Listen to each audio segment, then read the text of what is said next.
Are you having a problem creating content that people stop and want to watch? Are your emails struggling to get open and you're not really sure why?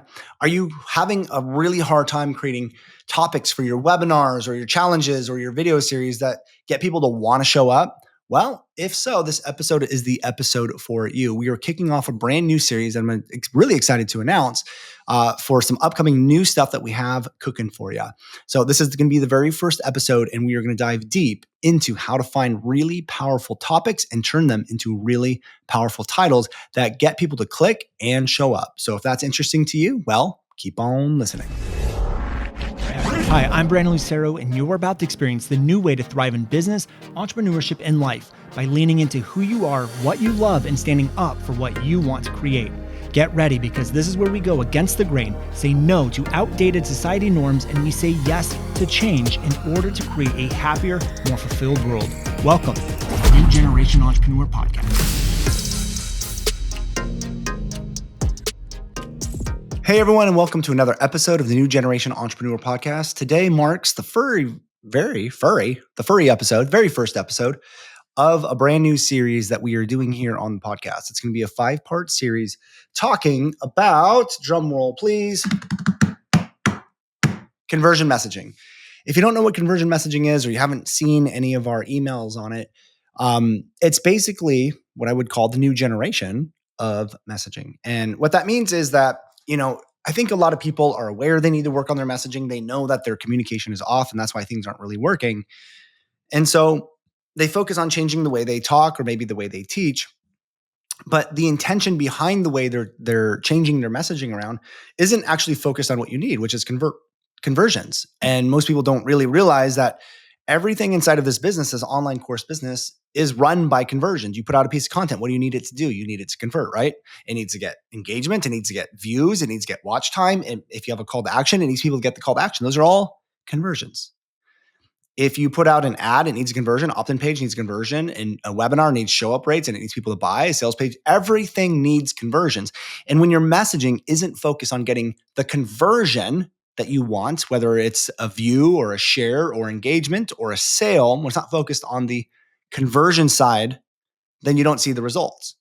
And so that's why a lot of people sometimes will get, like maybe some views over here, or they'll get a sale over here, over there, because messaging might sort of kind of work. But when everything is working together, designed to speak to the decision-making part of your audience's brain, that's when we start to see the results and the higher conversions. And so what we're going to do is we're going to go through this series, and we're going to play around. Every episode will be a different theme, and play around with the different levels, or I guess areas of conversion messaging. And the concept that I need to address first and foremost is the idea of the automated or decision-making part of the brain. And so what happens is when people create content or even their messaging, they tend to focus on the logical side of the brain. So this means usually you're going to do and focus on things that you think logically would drive more sales. So you talk about the benefits or big promises, or you teach a lot of really good information because logically it makes sense, right? Like, I'm going to give my best stuff away for free. People will want more of it. That's logical. But it's not how it works, because sales, engagement, people staying on things, people paying attention, all people's behaviors, in other words, are all subconsciously driven or are automatic decisions. And what I mean by this when it comes to content is when you scroll Instagram and you're going through videos, you're not logically thinking about, do I stay? Do I watch? Is this boring? Is it not? Is it entertaining? No, it's an automatic reaction. And if the automatic reaction is something like being funny, you automatically share it. You're not thinking about it, is the point. And so what we have to do is we have to learn how to take our skills and our knowledge and be able to transform that into really effective content, ads, webinars, launches, sales funnels, challenges, video series that drive the results that we want. And that's the biggest problem that I've seen with a lot of course creators, is they don't know how to take their skills and knowledge and communicate it, not based off logic, but based off of how humans, basically the human mind, makes decisions. And today what I wanted to talk about is just how do we create engaging topics? So how do we find the topics that get the automatic reaction that we want? And the automatic reaction that we want is the clicks, the watches, the views, all of those things, right? So when you choose the wrong topics, let's start with what happens when we choose the wrong topics. So when we start to choose the wrong topics, what happens is you start to create content that doesn't really get seen, doesn't really get watched. Your emails don't get opened. So you have low rates on everything, right? You probably feel like confused because you're just like, I don't understand why this isn't really working, because this is great information that I learned, took me years to learn. It can help people, but they don't really seem to be wanting it or watching it or gravitating towards it. And I don't get it. And it's probably because you just chose topics that aren't really relevant to them. And although the topic might be relevant to them, they don't see how it's relevant to them.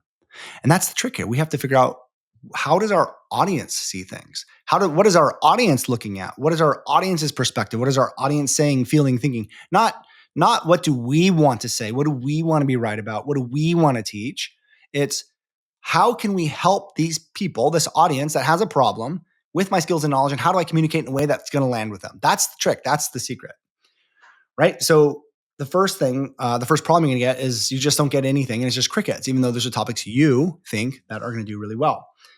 The next problem that you're going to have is that you're choosing, and they're kind of go hand in hand, is that you're choosing topics that just aren't relevant.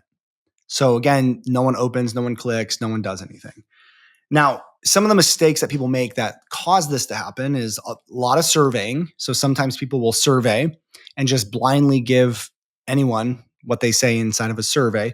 And although surveys can help and can give really good information, they sometimes don't really give you the best answers, because sometimes what people say they want isn't really what they want. It's kind of like Henry Ford's quote of if I asked people what they wanted, they would have said faster horses.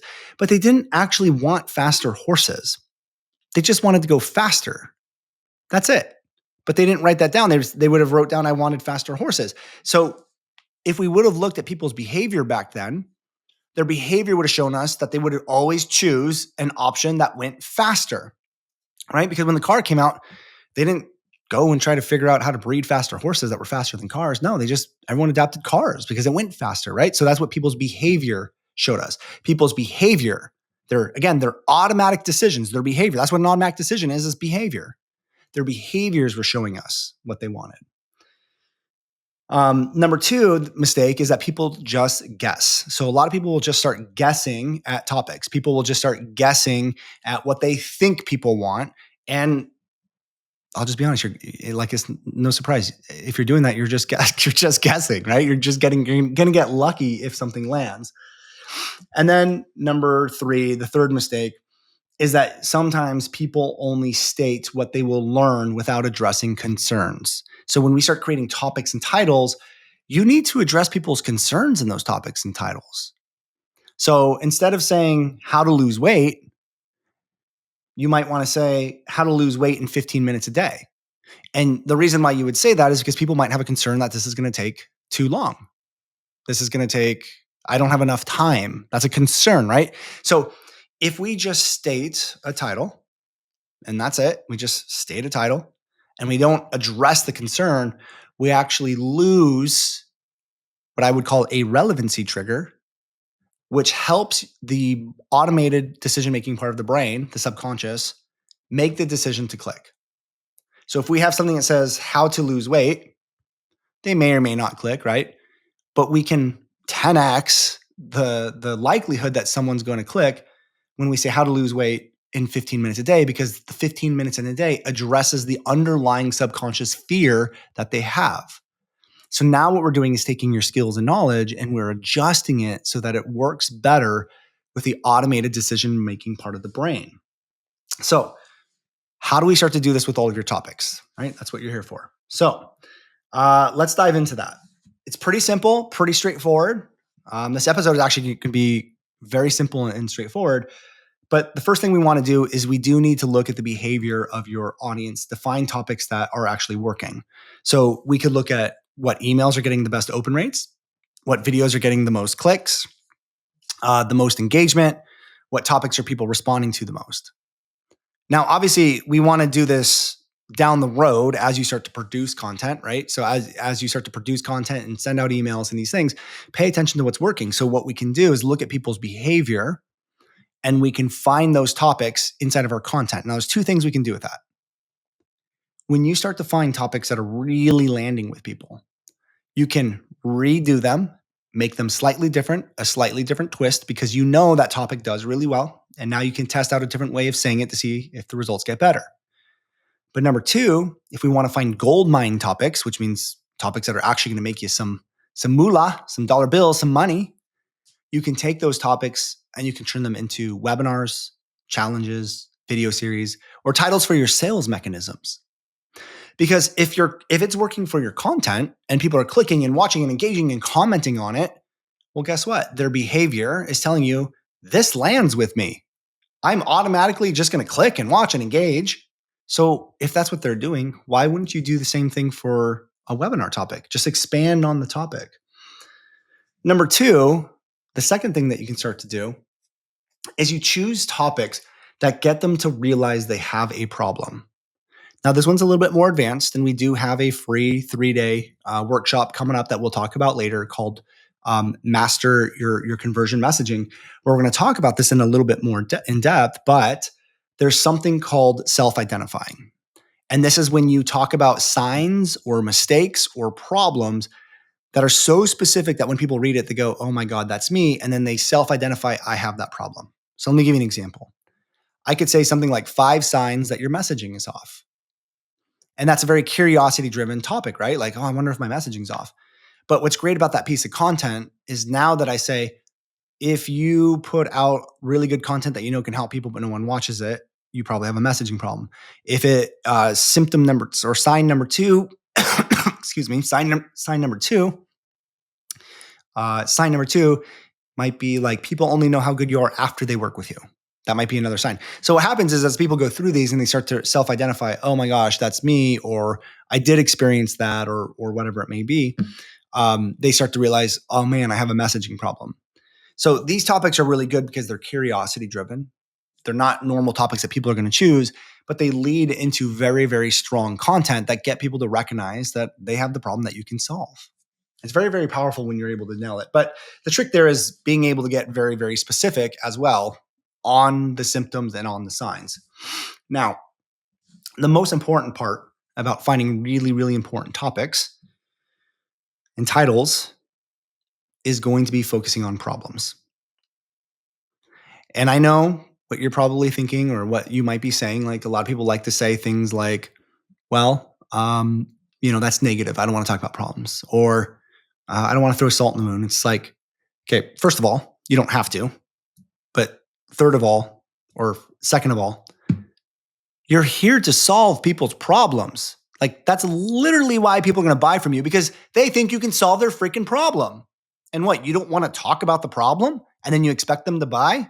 Give me a break. Get over yourself. Talk about the problems. That's where people are at. The difference is the intention of how you talk about the problem. Come at it with empathy and compassion and validation. But at the same time, when it comes to creating topics and titles, you don't need to put the problem in the title. So, for example, if someone came up to me and said, hey, Brandon, I have this problem. I can't lose weight. Even when I diet for months, I can never lose weight. That's my problem. And it's very frustrating. It makes me very upset and mad. So I'm like, okay, well, how do I turn that into a content topic?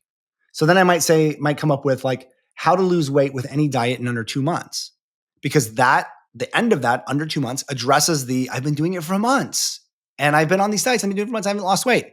So the entire title solves the very specific problem that they're going through. And that is how we find those gold mine topics. And again, you can do this for webinars and challenges, content topics, emails, whatever it is you want. So let's say that there is another problem, which is I cannot change my oil no matter how many YouTube videos I watch. Like I'm trying to learn how to change my oil in my car and I can't do it. So that's a problem. You have 20 people coming up to you and saying that. So then why don't you create a YouTube video that's titled, the last video you'll ever have to watch to learn how to change your oil, because it addresses the actual concern, the problem, the unwanted experience that person is going through. So when we start to create a list of very specific problems, those can start to influence some of the most powerful, engaging topics that you're going to use inside your content, webinars, sales mechanisms, and more. Now, hopefully this is all getting your wheels turning. This is starting to get you to think differently and get some clarity on this. Now, I want you to understand that the way we come up with topics and then how we title those topics is all based off of how the human mind processes information. What's going to make the most sense to them? What's going to have the most, what I call, relevancy triggers? So things like identities and problems, things that get their subconscious mind to go, that's me. Those are the things we want to start using in our titles. Now, in order to help you out with this, we actually created a free PDF that goes along with this episode that you can go download absolutely for free. In order to get that PDF and all the other ones and all the extra goodies that we have coming for you, like recordings and other little things, I just need you to go to learn.brandonlucero.com/CM for conversion messaging PDF. So that's learn.brandonlucero.com/CM PDF. All right, let's go grab that now, and I'll see you on the next episode. Hey guys, thank you so much for checking out another episode of the New Generation Entrepreneur Podcast. If you enjoyed this episode, go below, hit the subscribe button, and make sure you click on that bell icon and get notified every time we drop a new episode. Now, if you're looking for the show notes, we have them linked underneath this video, as well as our social media handles and some links to free training and offers that we drop from time to time to help you guys even further. So go check those out if you're interested, and thank you so much for tuning in to the New Generation Entrepreneur Podcast.